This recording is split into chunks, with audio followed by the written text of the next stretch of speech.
ഹോ! എൻ്റെ ദൈവമേ! ഇതെന്തൊരു ബഹളമാണ്! എന്തൊരു കച്ചറയാണ്! മുഖ്യമന്ത്രിയില്ല. മുഖ്യമന്ത്രിയെ തിരഞ്ഞെടുക്കണം. മുഖ്യമന്ത്രിയെ കോൺഗ്രസ്സുകാർ തിരഞ്ഞെടുത്തുകൊണ്ടിരിക്കുകയല്ലേ. അതിന് ഈ ചാനലുകാരും പത്രക്കാരും ഇത്ര വലിയ ബഹളം വെക്കേണ്ടതെന്താ? എനിക്ക് മനസ്സിലാവണില്ല. ഇപ്പോൾ ഇത്രയും ദിവസമായിട്ട് മുഖ്യമന്ത്രി ഇല്ല കേരളത്തിൽ. കാവൽ മുഖ്യമന്ത്രിയായിട്ട് പിണറായി വിജയനുണ്ട്. പുള്ളിക്ക് കാവൽ മതിയായി എന്നൊന്നും പുള്ളി പറഞ്ഞിട്ടുമില്ല. മുഖ്യമന്ത്രി ഒരു ഫങ്ഷണിങ് ചീഫ് മിനിസ്റ്റർ നമുക്കില്ല. ഇല്ലാത്തതുകൊണ്ട് ഇവിടെ എന്ത് ആകാശം ഇടിഞ്ഞു വീണെന്നാണ്. നിങ്ങൾ നോക്കിക്കൂ, ഒരു മുഖ്യമന്ത്രിയും മന്ത്രിസഭയും ഇല്ലാത്തതുകൊണ്ട് നമുക്ക് എന്തെങ്കിലും ഒരു പ്രശ്നം നേരിട്ടിട്ടുണ്ടോ? ഒന്നുമില്ല. ഈ പറയുന്ന പോലെ ഒരു 5-6 മാസം മുഖ്യമന്ത്രി ഇല്ലാതെ കിടന്നു കഴിഞ്ഞാലും ഒരു ചുക്കും വരാനില്ല. 2 വർഷം മുഖ്യമന്ത്രി ഇല്ലാതെ കേരളം കിടന്നിട്ടുണ്ട്, അറിയാമോ? 1965 മുതൽ 67 വരെ 2 വർഷം ഗവർണർ ഭരണമായിരുന്നു. മുഖ്യമന്ത്രിയില്ല, മന്ത്രിസഭയില്ല, ലെജിസ്ലേറ്റീവ് അസംബ്ലി ഇല്ല. അതുകൊണ്ട് ജനങ്ങളെന്താ ചത്തുപോയോ? ഒന്നും സംഭവിച്ചില്ല. അന്നും ഇതുപോലെയൊക്കെ ജീവിച്ചു. മഴ പെയ്യാനുള്ളത് പെയ്തു, നേരം വെളുക്കാനുള്ളത് വെളുത്തു, കാക്ക പറക്കാനുള്ളത് പറന്നു. ഇതൊക്കെ അതിൻ്റെ മട്ടത്തിന് അങ്ങ് നടന്നുപോയി. ഇത് ഇത്ര വലിയ കാര്യമൊന്നുമല്ലെന്നേ. മന്ത്രിസഭ, അസംബ്ലി ഇതില്ലെങ്കിൽ നമുക്കെന്താ ശ്വാസം മുട്ടി ചത്തുപോകുമോ? ഒന്നും വരാനില്ല എന്നിപ്പോൾ മനസ്സിലായില്ലേ. 4-ാം തീയതി മറ്റോ അല്ലേ ഈ തെരഞ്ഞെടുപ്പിൻ്റെ റിസൾട്ട് വന്നത്. ഏപ്രിൽ 9-നായിരുന്നു തെരഞ്ഞെടുപ്പ്. അതിനു മുമ്പ് തെരഞ്ഞെടുപ്പ് പ്രഖ്യാപിച്ചതോടെ മന്ത്രിസഭയ്ക്കോ നിയമസഭയ്ക്കോ ഒക്കെയുള്ള പ്രസക്തി അങ്ങ് നഷ്ടപ്പെട്ടു. അപ്പോൾ നാളെ എത്രയായി നമ്മൾ മുഖ്യമന്ത്രിയും മന്ത്രിയും ഒന്നും ഇല്ലാതെ കഴിയുന്നു. എന്നിട്ടെന്താ നമ്മൾക്ക് ചത്തുപോയോ? നമ്മൾ ഒരു അടിയന്തര സാഹചര്യത്തിലൂടെ കടന്നു പോവുകയാണ്. അത് പ്രധാനമന്ത്രി ഇന്നലെ പറയുകയും ചെയ്തു. അതെ, ഒരിച്ചിരി നോക്കിയും കണ്ടും വേണം പെട്രോള്, ഡീസൽ, ഗ്യാസ് ഇതൊക്കെ ഉപയോഗിക്കാൻ. സൂക്ഷിച്ചൊക്കെ വേണം. കഴിയാവുന്നത് കുറച്ച് ഉപയോഗിക്കുക. ഒരു കാറ് പിടിക്കണമെന്നുള്ളപ്പോൾ അതല്ല, ബസ്സിൽ പോയാൽ എന്താ, ഒരു കോമൺ ട്രാൻസ്പോർട്ട് ഉപയോഗിക്കുക, മെട്രോ റെയിൽ ഉപയോഗിക്കുക. ഇതുപോലത്തെ കാര്യങ്ങളൊക്കെ ചെയ്യണം. പിന്നെ സ്വർണം വാങ്ങുന്നത് ഇച്ചിരി കുറയ്ക്കണം.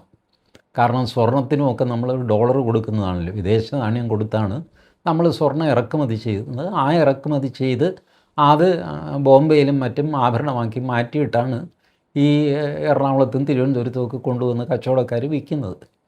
അപ്പോൾ ഇതിനെല്ലാം കേന്ദ്ര സർക്കാരിൻ്റെ വിദേശ നാണ്യമാണ് നമ്മൾ കൊടുക്കേണ്ടത്. കേരളത്തിൽ ഒരു നിത്യോപയോഗ വസ്തുവാണ് സ്വർണം. ഞാൻ പറയുമ്പോൾ എന്തുകൊണ്ടായെന്നൊന്നും ചോദിക്കരുത്. ചാനൽ മുഴുവൻ ദിവസവും കാണിക്കുന്നത് സ്വർണ്ണവിലയല്ലേ, അല്ലാതെ അരി വിലയൊന്നും അല്ലല്ലോ. അരി, മുളക്, ഉള്ളി, മഞ്ഞൾ, പുളി, പച്ചമുളക് ഇതിൻ്റെയൊക്കെ വില ഏതെങ്കിലും ചാനൽ കാണിക്കുമോ? ഇല്ല. അങ്ങനെ ഇരിക്കുമ്പോൾ തക്കാളിക്ക് 150 രൂപ എന്ന് പറഞ്ഞിട്ടൊരു വാർത്തയൊക്കെ ചിലപ്പോൾ ചെയ്യും. അത് അതിഭയങ്കരമായിട്ട് ഏതെങ്കിലും ഒരിനം പച്ചക്കറിക്ക് വില കൂടുമ്പോൾ മാത്രം ഒരു വാർത്താ കഷ്ണമായിട്ട് അത് കാണിക്കും. ചാലക്കമ്പോളത്തിലോ എറണാകുളത്ത് കമ്പോളത്തിലോ കോഴിക്കോട്ടോ പോയിട്ട് അമ്മച്ചി തക്കാളിക്ക് എന്താ വില എന്നൊക്കെ ചോദിച്ചൊരു ഷോ. ഇതാണ് അത് കൂടെ ചെയ്യുന്നത്. ബാക്കി സ്വർണ്ണവില എല്ലാ ദിവസവും എനിക്ക് തോന്നുന്നു ഒരു 3 നേരം 4 നേരം സ്വർണ്ണവില കാണിക്കുന്നുണ്ടാകും ടി വിക്കാർ. അപ്പോൾ സ്വർണം അത്യന്താപേക്ഷിതമായ ഒഴിച്ചുകൂടാനാവാത്ത ഒരു ഐറ്റമാണ് കേരളത്തിൽ. മറ്റ് ഭാഷകളിലെ ചാനലുകളിലൊന്നും ഞാൻ സ്വർണ്ണവില കാണിക്കുന്നതായിട്ട് എൻ്റെ കണ്ണിൽ പെട്ടില്ല. ഇനി അവരും കാണിക്കുന്നുണ്ടോ എന്തോ. ഏതായാലും കേരളത്തിൽ സ്വർണം നമ്പർ 1 ആണ്. കടയിൽ എന്താ തിരക്കെന്നറിയാമോ? നിങ്ങൾ പോയി കണ്ടിട്ടുണ്ടല്ലോ. കാല് കുത്താൻ സ്ഥലമില്ല. ചോദിക്കുമ്പോൾ എല്ലാവരും ദാരിദ്ര്യമാണ്, എങ്ങനെയുണ്ടപ്പോൾ ആ ജീവിതം എന്ന് ഒരു മലയാളിയോട് ചോദിച്ചാൽ അങ്ങനെ തട്ടി മുട്ടി പോകുന്നു എന്നേ പറയുള്ളൂ. പക്ഷേ കുറച്ച് കഴിയുമ്പോൾ ഈ ആശാനെ സ്വർണ്ണക്കടയിൽ കാണാം. അപ്പോൾ എല്ലാവരുടെ കയ്യിലും ആവശ്യത്തിന് കാശൊക്കെ ഉണ്ട്. അങ്ങനെ അടിച്ചു പൊളിച്ച് ജീവിക്കുന്ന ഒരു ജീവിതമാണ് മലയാളികളുടെ. കഷ്ടപ്പെടുന്ന കുറച്ച് പേരുണ്ട്, ഞാൻ കാണാതിരിക്കുന്നില്ല. അവർക്ക് എന്നും കഷ്ടപ്പാട് തന്നെയാണ്. അവരുടെ കാര്യങ്ങളൊന്നും ടി വിയിലും വരില്ല, അവരെ കാണാൻ കൊള്ളില്ല. ടി വിയിൽ വരണമെങ്കിൽ സുന്ദരനും സുന്ദരിയൊക്കെ കാണുമല്ലോ. അതുകൊണ്ടായിരിക്കാം അവരുടെ കഷ്ടപ്പാടൊന്നും ഒരു ടി വിക്കാരനും മൈൻഡ് ചെയ്യാറില്ല. ഇതാണ് കേരളത്തിലെ അവസ്ഥ. ഈ അവസ്ഥയ്ക്ക് എന്തെങ്കിലും ഒരു മാറ്റം വന്നു കഴിഞ്ഞാൽ നമുക്ക് അസ്വസ്ഥതയുണ്ടാകും. നമ്മളുടെ ജീവിതത്തെ ഡയറക്റ്റ് ബാധിക്കുന്ന കാര്യങ്ങൾ നമ്മളെ അസ്വസ്ഥപ്പെടുത്തും. അങ്ങനെ ഡയറക്റ്റ് ബാധിക്കാൻ സാധ്യതയുള്ള കാര്യങ്ങളാണ് പ്രധാനമന്ത്രി ഊന്നൽ കൊടുത്തത്. അത് തെരഞ്ഞെടുപ്പ് കഴിഞ്ഞപ്പോഴാണോ പറയുന്നത്? അതെ, തെരഞ്ഞെടുപ്പ് കഴിഞ്ഞോ കഴിയാതെയോ ഒരു പ്രത്യേക ദിവസം കഴിഞ്ഞാണ് പുള്ളി ഇത് പറയുന്നത്. നമുക്ക് നേരത്തെ അറിയാം 77 ദിവസത്തെ ഓയിൽ സ്റ്റോക്കാണ് നമ്മളിലുണ്ടായിരുന്നത്. ഈ യുദ്ധം എങ്ങനെ പോയി കഴിഞ്ഞാലും 77 ദിവസമൊന്നും നീളാൻ പോകുന്നില്ല എന്ന് ഫെബ്രുവരി 28-ന് യുദ്ധം തുടങ്ങിയപ്പോൾ എല്ലാവരും വിചാരിച്ചു. ഇപ്പോൾ ദേ 2.5 മാസം കഴിഞ്ഞു. അങ്ങനെ നിൽക്കുകയാണ് നമ്മൾ. അപ്പോൾ ഇനി എത്ര കാലത്തേക്ക് നമുക്കിങ്ങനെ പോകാൻ പറ്റും? അപ്പോൾ നമ്മളൊന്ന് മിച്ചം പിടിച്ചല്ലേ പറ്റുള്ളൂ. അതുകൊണ്ടാണ് നമ്മുടെ പ്രധാനമന്ത്രി നരേന്ദ്രമോദി എന്ന കാരണവർ മക്കളോടൊക്കെ പറഞ്ഞത്, മക്കളെ ഇച്ചിരി സൂക്ഷിച്ചൊക്കെ വേണം കേട്ടോ, ചിലവൊക്കെ ഒന്ന് കുറയ്ക്കണം. കാശ് ചിലവാക്കുന്നത് കുറയ്ക്കണം എന്ന് പുള്ളി പറഞ്ഞിട്ടില്ല. ഈ എണ്ണയും മറ്റ് സാധനങ്ങളും അതുപോലെ ഫെർട്ടിലൈസർ ഇതെല്ലാം ഒന്ന് കുറയ്ക്കാനുള്ള മാർഗ്ഗങ്ങൾ ആലോചിക്കണം. നമ്മളിങ്ങനെ കണ്ണും മൂക്കും ഇല്ലാതെ പഴയ പോലെ അങ്ങ് ചിലവാക്കി പോയാൽ അതിനും മാത്രം നമുക്ക് ഇങ്ങോട്ട് വരുന്നില്ല എന്ന് വെച്ചാൽ സർക്കാർ ഇറക്കുമതി ചെയ്യാഞ്ഞിട്ടോ ഒന്നും അല്ലല്ലോ. ഈ ഇറാൻ, അമേരിക്ക, ഇസ്രായേൽ യുദ്ധം കാരണമാണല്ലോ ഇത് മുടങ്ങിക്കിടക്കുന്നത്. നമ്മളുടെ ഹോർമൂസ് കടലിടുക്ക് നമ്മൾ പലതവണ ചർച്ച ചെയ്തിട്ടുള്ളതാണ് പത്രികയിൽ തന്നെ. അപ്പോൾ അവിടുത്തെ പ്രശ്നം കാരണം എണ്ണ കിട്ടുന്നില്ല, വരുന്നില്ല. 47 രാജ്യങ്ങളിൽ നിന്നാണ് നമ്മൾ എണ്ണയും ഗ്യാസും ഇപ്പോൾ ഇറക്കുമതി ചെയ്യുന്നത് പല സ്ഥലത്തായിട്ട്. പക്ഷേ അതുപോലും വരാൻ താമസിക്കുന്നു, വില കൂടുതലാകുന്നു. ഇപ്പോൾ വില കൂട്ടുമ്പോൾ നമ്മൾ ഉപഭോഗം ഇച്ചിരി കുറയ്ക്കണ്ടേ?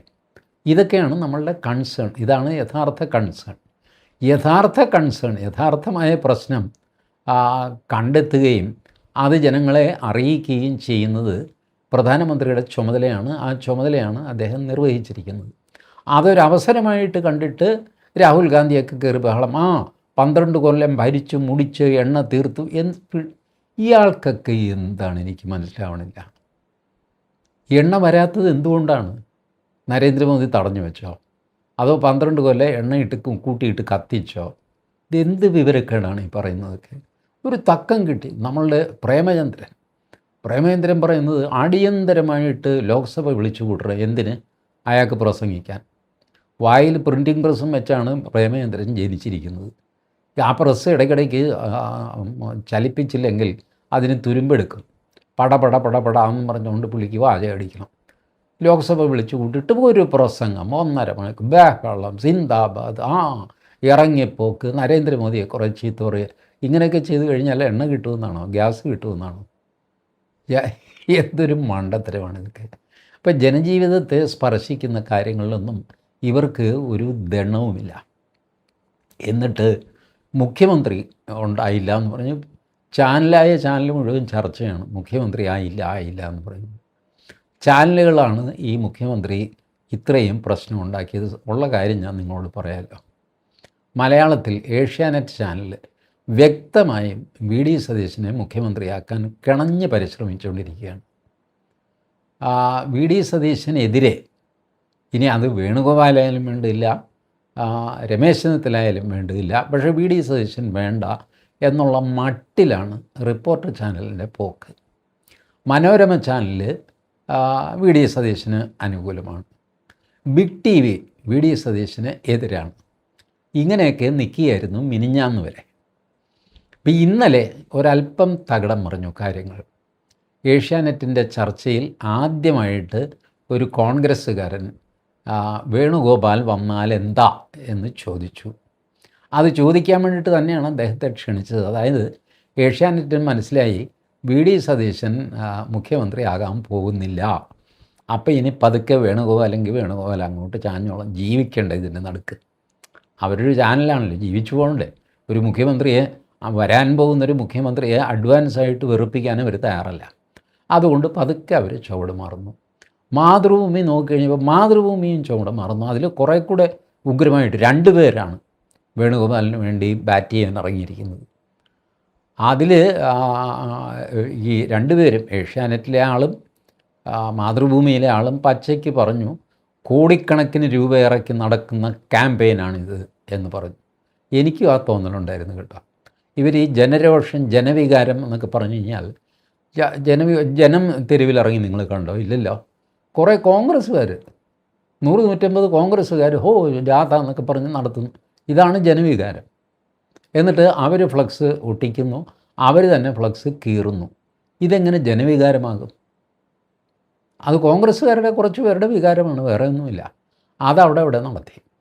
ഈ നടത്തിയത് പ്രകടമായും പോപ്പുലർ ഫ്രണ്ടും SDPI ഒക്കെയാണ് ഈ പ്രകടനം നടത്തിയത്. കോൺഗ്രസ്സുകാരുടെ എണ്ണം തന്നെ അതിൽ കുറവായിരുന്നു. മുസ്ലിം ലീഗുകാർ കുറച്ച് പേരുണ്ടായിരുന്നു. മുസ്ലിം ലീഗ് നേതൃത്വം ആദ്യം അതിൻ്റെ നേർക്ക് കണ്ണടച്ചെങ്കിലും ഇപ്പം പതുക്കെ അവർക്ക് ചൂട് തട്ടിത്തുടങ്ങി.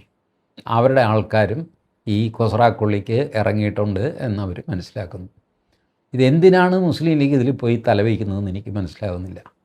ഈ 3 പേരിൽ ആര് വന്നാലും, രമേശ് വന്നാലും സതീഷ് വന്നാലും വേണുഗോപാൽ വന്നാലും 3 പേരും അഹമികാധിയ മുസ്ലിം ലീഗിൻ്റെ കാല് തിരുമാൻ വ്യഗ്രത പൂണ്ട് നിൽക്കുന്നവരാണ്, എന്തും ചെയ്തു കൊടുക്കുന്നവരാണ്. പിന്നെന്താ മുസ്ലിം ലീഗിൽ ഇത്ര വലിയ പ്രയാസം? രമേശ് തന്നെ വേണം, അല്ലെങ്കിൽ VD സതീശൻ തന്നെ വേണം. VD സതീശൻ്റെ പേരിലാണ് അവർ അടം പിടിച്ച് നിൽക്കുന്നതാണ് പോലും. എന്തിനത് ചെയ്യുന്നു എന്ന് എനിക്ക് മനസ്സിലാകുന്നില്ല. എന്തോ ഒരു കൊടുക്കൽ വാങ്ങൽ VD സതീശനും മുസ്ലിം ലീഗും തമ്മിൽ നടന്നിട്ടുണ്ട് എന്ന് സംശയിക്കണം. അങ്ങനെ സംശയിക്കത്തക്ക രീതിയിലാണ് മുസ്ലിം ലീഗിൻ്റെ ചെറുകിട നേതാക്കളുടെയും അണികളുടെയൊക്കെ പെരുമാറ്റം. വൻകിട നേതാക്കളാരും ഒരക്ഷരം മിണ്ടുന്നുമില്ല. കാരണം കണ്ടാൽ കളി, കണ്ടില്ലെങ്കിൽ കാര്യം, നീ കയറി അങ്ങ് പറയടാ എന്നൊക്കെ പറഞ്ഞിട്ട് പിള്ളേരെ ഇറക്കി വിടുകയാണ്. ഇതൊന്നും മുസ്ലിം ലീഗിന് ഭൂഷണമല്ല. ഇങ്ങനെയൊന്നും ചെയ്യുന്ന പാർട്ടി ആയിരുന്നില്ല ലീഗ്. അതുകൊണ്ടാണ് ഞാൻ പറയുന്നത്. ഇനിയിപ്പോൾ ഈ കച്ചറയൊക്കെ ചെയ്യാൻ മുസ്ലിം ലീഗ് മുതിരുകയാണെങ്കിൽ എനിക്ക് വിരോധമൊന്നുമില്ല, ആയിക്കോ. എല്ലാവരും അലമ്പായി കഴിയുമ്പോൾ മുസ്ലിം ലീഗ് മാത്രം മാറി നിൽക്കുമോ? അവരും കയറി അലമ്പുണ്ടാക്കും. പക്ഷേ ഒരു കാര്യം ഇൻ ഷോർട്ട് എനിക്ക് പറയാനുള്ളത്, മുഖ്യമന്ത്രി ഇല്ലാത്തത് കൊണ്ടോ മറ്റ് മന്ത്രിമാരില്ലാത്തത് കൊണ്ടോ ജനങ്ങൾക്ക് ഒരസൗകര്യവും ഉണ്ടായിട്ടില്ല. ഇപ്പോൾ ഗ്യാസ്, പെട്രോള് ഇത് സംബന്ധിച്ച് എന്തെങ്കിലും പ്രശ്നമൊക്കെ വന്നു കഴിഞ്ഞാൽ അത് നോക്കേണ്ട ചുമതല നിയമപരമായിട്ട് തന്നെ ജില്ലാ കളക്ടർക്കാണ്. അതിന് മന്ത്രിയുടെ ഒന്നും ആവശ്യമില്ല, മന്ത്രിയുടെ നിർദ്ദേശവും വേണ്ട.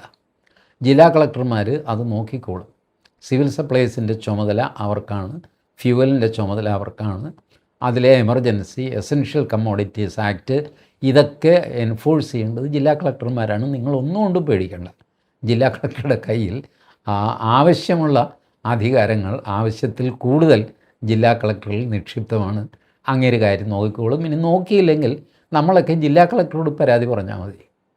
ഈ മന്ത്രിയുടെയൊക്കെ പിന്നാലെ നടക്കുന്നതിൽ എത്രയോ ഭേദമാണ്. ഒരേ ഒരാളല്ലേ, ഒരു ജില്ലയ്ക്ക് ഒരാളല്ലേ ഉള്ളൂ.